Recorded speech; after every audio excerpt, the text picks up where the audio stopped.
যৌন অপরাধী ও ধনাঢ্য ব্যবসায়ী জেফ্রি এপস্টেইনের ৩০ লাখ পৃষ্ঠার নথি প্রকাশ, আর তাতে একে একে উঠে এলো ভারতের প্রধানমন্ত্রী নরেন্দ্র মোদী, যুক্তরাজ্যের সাবেক মন্ত্রী ও লেবার পার্টি নেতা লর্ড ম্যান্ডেলসন, প্রিন্স অ্যান্ড্রুর মতো নাম। এমনকি মার্কিন প্রেসিডেন্ট ডোনাল্ড ট্রাম্পের নাম নথিতে থাকায় বিতর্ক নতুন করে দানা বেঁধেছে। শুক্রবার যুক্তরাষ্ট্রের বিচার বিভাগে প্রকাশিত সর্বশেষ নথিতে যুক্তরাজ্যের সাবেক মন্ত্রী লর্ড পিটার ম্যান্ডেলসনের নাম দ্বিতীয়বারের মতো উঠে আসে। নথিগুলোতে দাবি করা হয় ২০০৩ এবং ২০০৪ সালে এপস্টেইন ৩ দফায় $২৫,০০০ করে মোট $৭৫,০০০ লর্ড ম্যান্ডেলসনকে পাঠিয়েছিলেন। এসব তথ্য মিথ্যা বলে দাবি করলেও রবিবার নিজেকে লেবার পার্টি থেকে পদত্যাগের ঘোষণা দেন লর্ড। নথিতে নাম আসার জন্য দুঃখ ও অনুতপ্ত হন তিনি।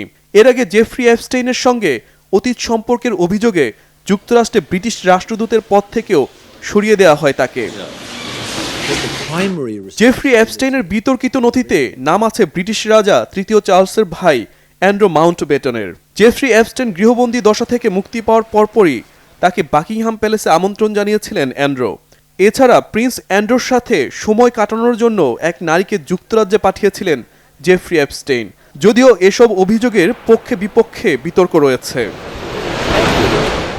প্রয়াত মার্কিন ধনকুবের জেফ্রি এপস্টেইনের নতুন নথিতে ভারতের প্রধানমন্ত্রী নরেন্দ্র মোদীর নাম পাওয়া গেছে।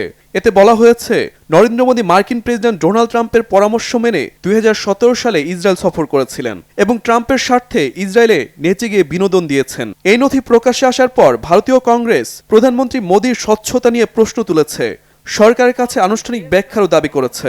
ভারতের পররাষ্ট্র মন্ত্রণালয় এই দাবি প্রত্যাখ্যান করে বলেছে, ২০১৭ সালের ইসরায়েল সফরটি ছিল সম্পূর্ণ দাপ্তরিক। Shahid Arafat, Bangla Vision, news desk.